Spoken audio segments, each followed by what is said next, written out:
वंदे मातरम। आप देख रहे हैं नेटवर्क 10। आपके साथ मैं शिवानी मिश्रा। बहुत स्वागत है आप सभी का बिहार झारखंड के इस खास बुलेटिन में। खबरों की रुख करेंगे। बीजेपी की तरफ से राजधानी रांची में 5 जून को होने वाले धरती आबा बिरसा मुंडा विश्वास रैली की तैयारी पूरी कर ली गई है।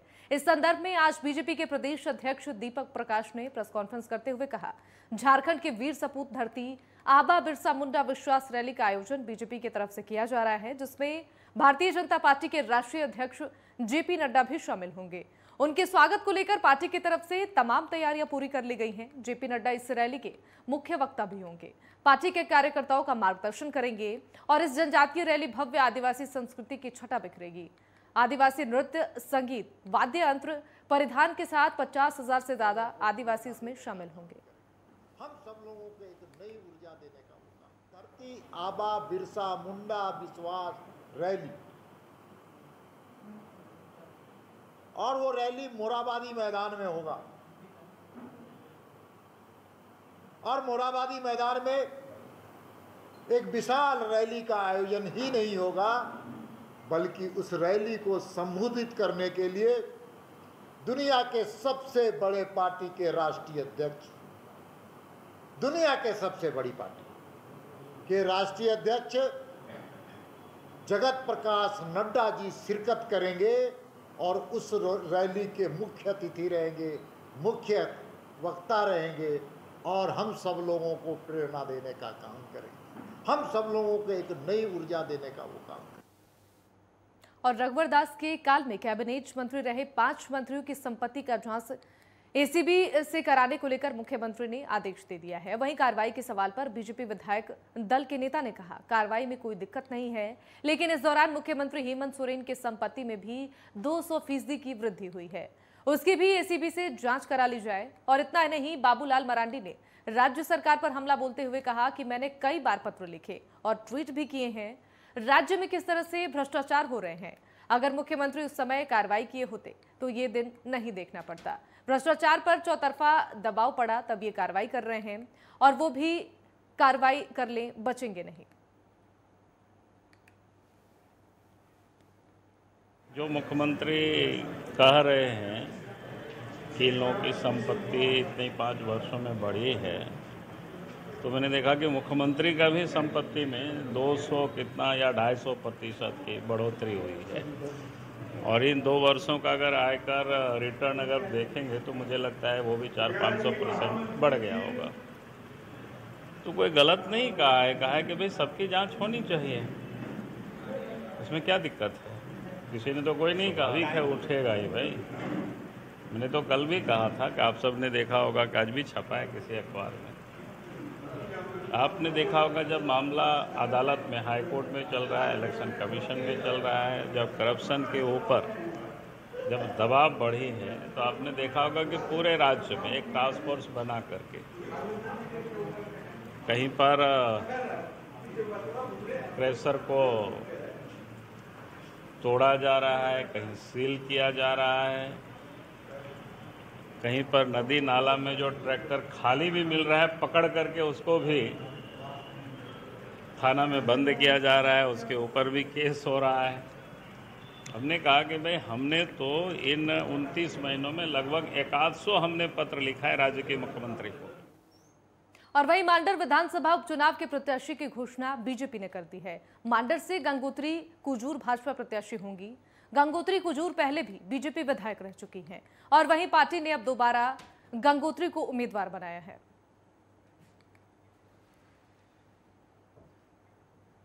और वहीं गुमला में विश्व पर्यावरण दिवस के अवसर पर बड़े पैमाने पर कार्यक्रम करने की तैयारियां चल रही हैं। जिला प्रशासन 1 लाख से ज्यादा पेड़ लगाने की योजना पर काम कर रहा है। जिले के उपायुक्त सुशांत गौरव ने जानकारी दी है कि प्रकृति की सुंदरता और उसका बैलेंस बना रहे, इसको लेकर पेड़ों का काफी अहम रोल होता है और इसको लेकर जिला प्रशासन की ओर से काफी गंभीरता से काम किया जा रहा है। इसके साथ ही उन्होंने बताया कि विश्व पर्यावरण दिवस के अवसर पर 1 लाख से ज्यादा पेड़ लगाने की योजना पर फिलहाल काम चल रहा है और साथ ही इसी तैयारी को पूरी कर ली गई है। ये 50 साल उस इम्पोर्टेंट कन्वेंशन के हैं जिसमें डिफाइन किया गया था सस्टेनेबल डेवलपमेंट का।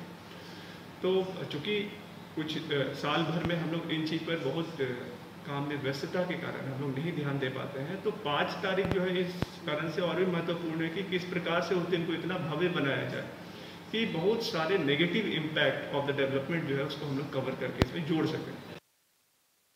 और वहीं धनबाद में अवैध खनन के कारोबार के खिलाफ पुलिस और प्रशासन ने धावा बोल दिया है। कोयला और बालू के अवैध खनन के खिलाफ हर दिन जिले में ताबड़तोड़ छापेमारी की जा रही है और इसी सिलसिले में आज छापेमारी करने एसडीएम को लोगों ने बंधक बना लिया। मामला धनबाद के टुंडी इलाके का है। मिली जानकारी के मुताबिक इलाके में बरकरार नदी से हो रहे बालू के अवैध खनन की जानकारी जब प्रशासन को मिली तो एसडीएम के नेतृत्व में खनन विभाग की टीम छापेमारी करने बेजरा गांव पहुंची। टीम के यहां पहुंचते ही बालू माफियाओं के इशारे पर गांव के लोगों ने एसडीएम प्रेम कुमार तिवारी समेत खनन विभाग के तमाम कर्मचारियों को बंधक बना लिया। इस दौरान तीखी नोकझोंक भी देखने को मिली और करीब 2 घंटे तक छापेमारी दल को सैकड़ों ग्रामीणों ने सड़क किनारे दोनों ओर बांस बल्ली लगाकर रास्ते को जाम कर दिया।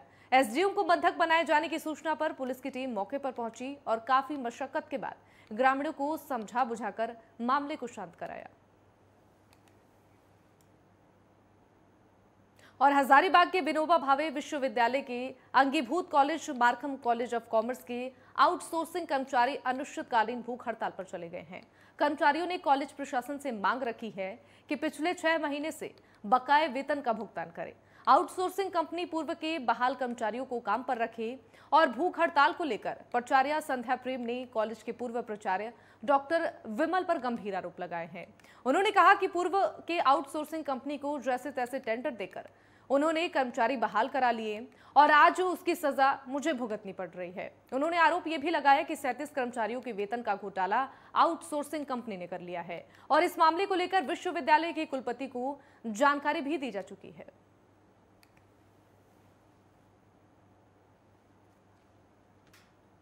ये मेरे पूर्व प्राचार्य के द्वारा एजेंसी अनुभव सिक्योरिटी एजेंसी के द्वारा के इकरारनामे के द्वारा जो एजेंसी यहाँ नियुक्त हुई थी तो उसने इन लोगों के पैसे का गबन किया और इन लोगों का समुचित वेतन नहीं मिल रहा था। जब विश्वविद्यालय को संज्ञान हुआ, विश्वविद्यालय को जब पता लगा उनके ऑडिट रिपोर्ट के आधार पर कि अनुभव सिक्योरिटी एजेंसी इनके पैसे का गबन कर रहा है, जो कि जीएसटी, इनकम टैक्स और पीएफ में जो खाते में उनके जाना चाहिए था, उसने समुचित रूप से पैसे उसमें नहीं जमा किए और कॉलेज से वो पैसा पूरा ले रहा था। देखिए, बात ऐसा है कि आपके माध्यम से मैं बताना चाहूँगा कि मार्कम कॉलेज ऑफ कॉमर्स में 5 सालों से एजेंसी के माध्यम से यहाँ पे नॉन टीचिंग स्टाफ लोग कार्य कर रहे हैं। एक मिनट रुके ना। अब क्या है कि नवंबर से यहाँ पे वेतन नहीं दिया जा रहा है। ये लोग का जो वेतन है वो नवंबर माह से, नवंबर 2021 से रोक दिया गया है। अभी तक ये लोग को वेतन नहीं मिला है। और वहीं लातेहार में कोल व्यवसायी दिलशेर खान हत्याकांड के मुख्य आरोपी को बालूमाथ पुलिस ने धर दबोचा है। आपको ये भी जानकारी दे दें, 24 अप्रैल को कोल व्यवसायी दिलशेर खान की हत्या कुशमाही रेलवे कोल साइडिंग बालूमाथ में कर दी गई थी और जिसके बाद से हत्यारे की खोज लगातार जारी थी। लातेहार एसपी अंजनी अंचन के द्वारा एक विशेष टीम का गठन कर इसकी जांच भी की जा रही है और वहीं तकरीबन 1.5 महीने बाद अपराधी को धर दबोचा गया है। लातेहार के एसपी अंजनी अंचन ने ये जानकारी दी है कि आरोपी प्रताप गंझू को केरी जंगल से गिरफ्तार कर लिया गया है और प्रताप गंझू प्रतिबंध उग्रवादी संगठन टीपीसी का सदस्य है। इस हत्याकांड में वो मुख्य साजिशकर्ता था। बालूमाथ थाना पुलिस ने प्रताप गंझू को गिरफ्तार कर लिया है और गिरफ्तार उग्रवादी के पास से हत्या में प्रयुक्त 9mm का पिस्टल भी बरामद हुआ है। साथ ही हत्या में प्रयोग किया गया 2 मोटरसाइकिल सहित 200 से अधिक कारतूस भी पुलिस ने बरामद किए हैं।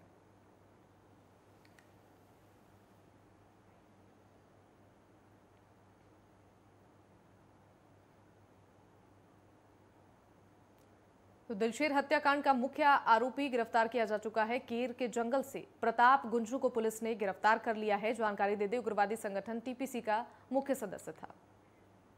और कांग्रेस की शिल्पी नेहा तिर्की के सामने बीजेपी की गंगोत्री कुजूर होंगी। बता दें कि बीजेपी ने मांडर विधानसभा उपचुनाव के लिए गंगोत्री कुजूर पर एक बार फिर से भरोसा जताते हुए उन्हें टिकट दे दिया है।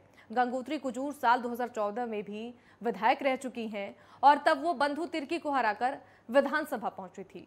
पार्टी द्वारा प्रत्याशी बनाए जाने के बाद उन्होंने कहा कि क्षेत्र के विकास के साथ साथ महिलाओं की सुरक्षा और सशक्तिकरण उनकी प्राथमिकता होगी। साथ ही उन्होंने यह भी कहा कि पार्टी ने जिस विश्वास से उन्हें मांडर विधानसभा उपचुनाव में अपना प्रत्याशी घोषित किया है, उस पर वो खरा उतरने की पूरी कोशिश करेंगी। बताते चले कि बंधु तिर्की की विधानसभा की सदस्यता रद्द होने के कारण मांडर विधानसभा का सीट खाली चल रहा था।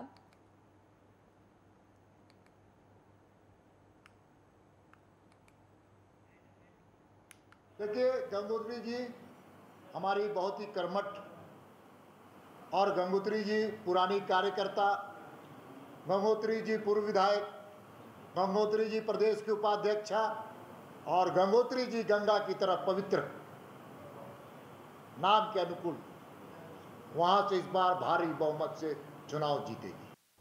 और वहीं देवघर समाहरणालय सभागार में देवघर डीसी और एसपी ने एक बैठक का आयोजन किया और 6 जून को मुख्यमंत्री की देवघर आगमन की तैयारियों की समीक्षा की। साथ ही इस मौके पर सफलतापूर्वक त्रिस्तरीय पंचायत चुनाव समापन को लेकर धन्यवाद भी दिया गया। मौके पर देवघर डीसी मंजुनाथ भजंत्री ने जानकारी दी कि 6 जून को झारखंड के मुख्यमंत्री हेमंत सोरेन देवघर आएंगे, जहां पर राज्य स्तरीय मुख्यमंत्री रोजगार सृजन कार्यक्रम मुख्य स्टेडियम में आयोजित किया जाएगा। और देवघर डीसी मंजुनाथ भजंत्री ने कहा कि ये राज्य स्तरीय कार्यक्रम है जिसमें राज्य के विभिन्न जिलों को लाभ पहुंचेगा। चरणों में चुनाव हुआ और बहुत ही शांतिपूर्ण तरीके से चुनाव हुआ और इसमें आप लोगों के द्वारा किया गया प्रचार, एडमिनिस्ट्रेशन के द्वारा की गई प्लानिंग, पुलिस के द्वारा की गई सुरक्षा की प्लानिंग महत्वपूर्ण भूमिका निभाती है। साथ ही यहाँ के वोटर्स की जागरूकता भी इस बात को दर्शाती है। इसमें लगभग 2000 पुलिसकर्मियों ने पार्टिसिपेट किया। 6 स्तरीय सुरक्षा व्यवस्था की गई थी, ड्रोन्स का भी उपयोग किया गया था। तो देवघर पुलिस और प्रशासन की तरफ से देवघर की जनता को आभार, मीडिया को आभार, सभी स्टेक होल्डर्स का आभार। और वक्त यहाँ पर एक छोटे से ब्रेक का है, फौरन लौटेंगे।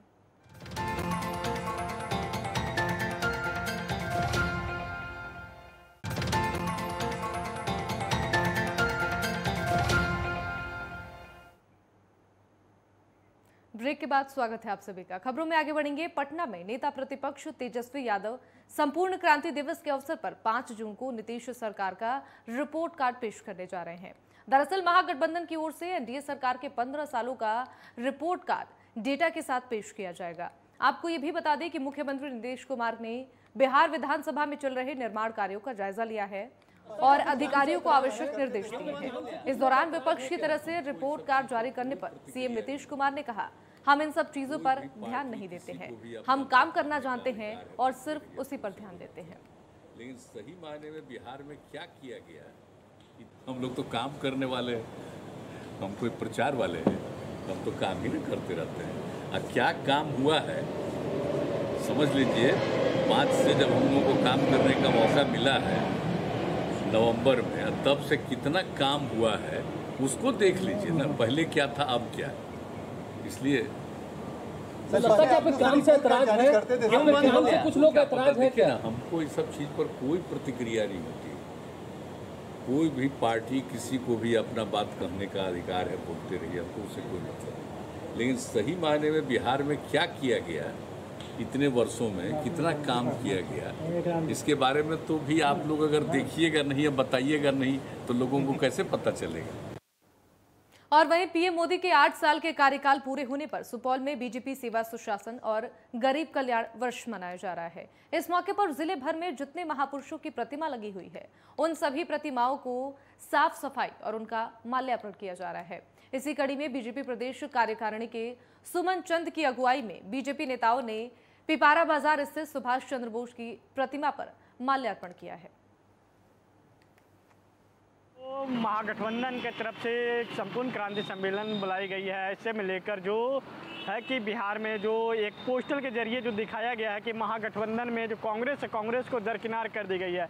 मेरे पीछे अभी जो तस्वीर देख रहे होंगे, इस तस्वीर में आप साफ तौर पर देख रहे होंगे यहाँ पे जो कि महागठबंधन के जो तमाम दल हैं, वाम दल हो या CPI-ML हो, उन सारे लोगों का तस्वीर लगा हुआ, उनके जो पार्टी के जो नेता हैं उनका तस्वीर लगा हुआ है। जो अभी RJD के तेजस्वी यादव के पोस्टर लगा हुआ है, उधर लालू प्रसाद यादव का है, साथ ही साथ राबड़ी देवी का है। इधर हम आपको आरजेडी ऑफिस का तस्वीर दिखा रहे होंगे। ऑफिस के पास, आरजेडी के ऑफिस के पास एक जो पोस्टर लगाया गया, उस पोस्टर में आप साफ तौर पर देख रहे होंगे कि साफ तौर पर इस पर देख रहे होंगे कि संपूर्ण क्रांति दिवस के में महागठबंधन की तरफ से सारे लोगों का जो तस्वीर लगाई गई है। लेकिन जो कहा जाए तो आरजेडी ने कांग्रेस को दरकिनार किया है। अब ऐसे में लेकर जो कांग्रेस के द्वारा चिंतन शिविर राजगीर में चिंतन शिविर 2 दिनों से लगातार चिंतन शिविर वहाँ पे लग रही है। ऐसे में लेकर अब कहीं ना कहीं जो महागठबंधन है बिहार में अब खुद अपने अकेले बदौलत पे जो चुनाव कहा जाए या सारे भी जो काम है सारे काम में अपना अकेले बलबूते पर खड़ा उतरना चाहती है। क्योंकि जिस तरीके से कांग्रेस का जो कहा जाए तो बिहार में जिस तरीके से 2020 के जब विधानसभा चुनाव में उनको सीट दी गई तो उतना सीट हासिल नहीं कर पाई, इसलिए उपचुनाव का भी नतीजा आपने देखा, उपचुनाव के नतीजा में भी कांग्रेस को दरकिनार कर दिया गया था। अब ऐसे में अब अभी पोस्टर के जरिए से अब कहीं ना कहीं जो कहा जाए तो बिहार में बड़ा सवाल है कि अब कांग्रेस बिहार में महागठबंधन के साथ नहीं है। ये हम नहीं कह रहे, इस पोस्टर के जरिए आपको दिखा रहे होंगे। पटना से विवेक रंजन की रिपोर्ट। कल संपूर्ण क्रांति दिवस है और जेपी ने जो संकल्प लिया था उस संकल्प को हम लोग आगे बढ़ाने का काम कर रहे हैं। कांग्रेस तो कुशेश्वर स्थान और तारापुर चुनाव के उपचुनाव के समय ही हम लोगों से अलग हो गई और कांग्रेस के उस समय के प्रभारी ने कहा था कि कांग्रेस अलग से चुनाव लड़ने का काम करेगी और कांग्रेस अलग से चुनाव लड़ा भी, बोछा के चुनाव में भी और जो विधान परिषद का चुनाव हुआ उसमें भी। अब कांग्रेस को फैसला लेना है कि वो राष्ट्रीय जनता दल के नेतृत्व में तेजस्वी प्रसाद यादव के नेतृत्व को जो बिहार की जनता ने स्वीकारता प्रदान की है वो उनके साथ खड़े रहना चाहते हैं कि नहीं रहना चाहते। और वहीं 5 जून यानी कल होने वाले संपूर्ण क्रांति दिवस का आयोजक राजद की ओर से जारी पोस्टरों में महागठबंधन को बताया गया है, लेकिन पोस्टर से कांग्रेस पार्टी को पूरी तरह से गायब कर दिया गया है। इन पोस्टरों में लोकनायक जयप्रकाश नारायण के अलावा केवल तेजस्वी यादव की बड़ी तस्वीर लगी है। कुछ पोस्टरों में तेजस्वी यादव के पिता राजद अध्यक्ष लालू यादव के अलावा वाम दलों के चंद नेताओं की तस्वीरें लगाई गई है, लेकिन इन पोस्टरों में कांग्रेस का कोई भी चेहरा नजर नहीं आ रहा है। पोस्टर में महागठबंधन की 4 सहयोगी पार्टी का सिंबल भी लगा है। भारतीय कम्युनिस्ट पार्टी यानी सीपीआई, मार्क्सवादी कम्युनिस्ट पार्टी यानी कि सीपीएम और भारतीय कम्युनिस्ट पार्टी, लेकिन कांग्रेस को साइडलाइन कर दिया गया है।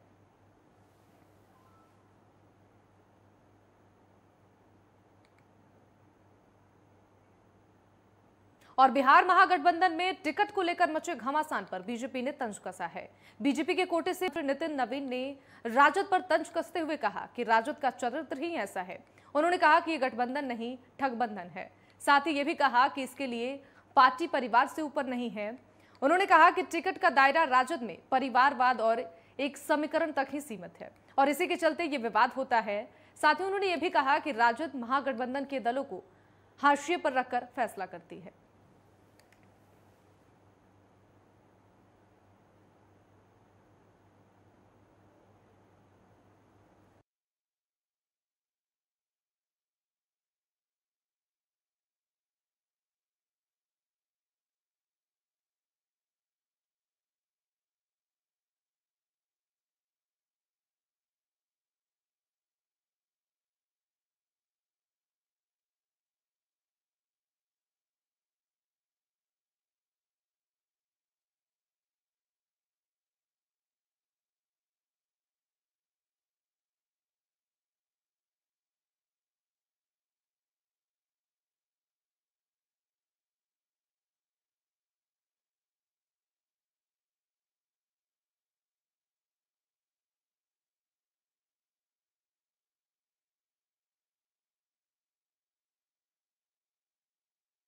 ये पूरी वारदात हुई थी अवैध संबंधों की वजह से ये घटना हुई। 4 आरोपियों को पुलिस ने गिरफ्तार किया है और पुलिस ने पूरे हत्याकांड का खुलासा भी किया है। तो बिहार के मधुबनी से ये खबर आपको बता रहे हैं, जहां 1 महीने पहले एक युवक की हत्या हुई थी। अवैध संबंधों के चलते ये हत्या बताई जा रही है, जिसमें पुलिस ने 4 आरोपियों को गिरफ्तार कर लिया है।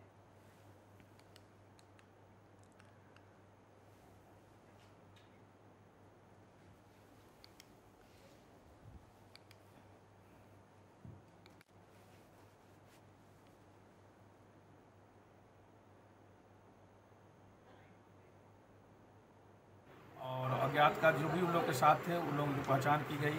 घटना में जो भी इनकी गाड़ी, मृतक की गाड़ी जो 4 व्हीलर है उसको फुलक्रास में डिलीवरी किया गया, जिसमें 3 लोग शामिल थे, जिसमें से एक की गिरफ्तारी हो गई और इसके मारने वाले में जो लोग थे उनमें से कुल 4 लोगों की गिरफ्तारी हो चुकी है, 3 बचे हुए हैं, जिसके लिए भी हम लोग छापेमारी कर रहे हैं। सर कुछ बरामदगी हुई हुआ? हाँ, मृतक के पास से जो भी ये उनका पैन कार्ड था और CSP के जो उन्होंने कार्ड बनवाया उसका मोबाइल वगैरह था, ये सब संबंधित अभियुक्त गणेश ठाकुर के यहाँ से पकड़ाया है और इन्होंने कन्फेस भी किया किस तरह से उन्होंने किया था। जो तकनीकी अनुसंधान और इनका जो कन्फेशन है दोनों काफी मेल खाता है। इन्होंने अपनी स्वीकार भी किया है इस घटना के चलते। और आम आदमी पार्टी के राज्यसभा सांसद संजय सिंह ने पत्रकारों को संबोधित करते हुए बताया कि ईडी केंद्र सरकार का पिंजरे वाला तोता है और केंद्र सरकार के इशारे पर आम आदमी पार्टी के नेताओं की पर्चियां निकालता है और बोलता है जब सत्येंद्र जैन पर कोई भी आरोप नहीं है, सीबीआई ने क्लीन चिट दे दी है, कोई FIR नहीं है तो उन्हें हिरासत में क्यों रखा गया है। इस पर संजय सिंह ने विरोध जताया और भाजपा पर हमलावर होते हुए अपना रोष जताया। साथ ही कहा कि जिस तरह से भाजपा के नेता बयानबाजी कर रहे हैं इससे यह लगता है कि एक सोची समझी साजिश है। अभी हमारे साथ है राज्यसभा सांसद संजय सिंह जी। संजय सर, सत्येंद्र जैन जी के मामले जैसे नए नए मामले सामने आ रहे हैं, थोड़ा इस बारे में विस्तार से बताएंगे वजह? देखिए, ऐसा है कि हाई कोर्ट में ईडी ने माना है कि सत्येंद्र जैन ना तो एक्यूज्ड है, ना उन पर FIR है, ना उनके खिलाफ कोई कंप्लेंट है। तो जिस व्यक्ति के खिलाफ कोई कंप्लेंट नहीं, वो आरोपी नहीं, उस पर कोई FIR नहीं, जिस पे 8 साल से आप मामला चला रहे हैं, तो आपने उनको बुलाया क्यों है 10 दिन के लिए? सर 9 तारीख तक के लिए क्यों बुलाया? सर जैसे अभी एक मामला आया था उसमें आदेश गुप्ता कहते हैं कि सत्येंद्र जैन जी ने 200 बीघा ज़मीन खरीदी और स्मृति ईरानी कहती है कि 500 बीघा। 700 बीघा ले लें, अपने नाम करा लें और क्या। उनके दफ्तर पे सारा कागज रखा है, आदेश गुप्ता स्मृति ईरानी के 500 बीघा वो ले लें, 200 आदेश गुप्ता ले लें। ये थे अभी हमारे साथ राज्यसभा सांसद Sanjay Singh ji. Camera person math Sharma के साथ विनोद रस्तोगी, नेटवर्क 10 दिल्ली। और चलिए खबरों में फिलहाल के लिए इतना ही। आप देखते रहिए नेटवर्क 10। जय हिंद।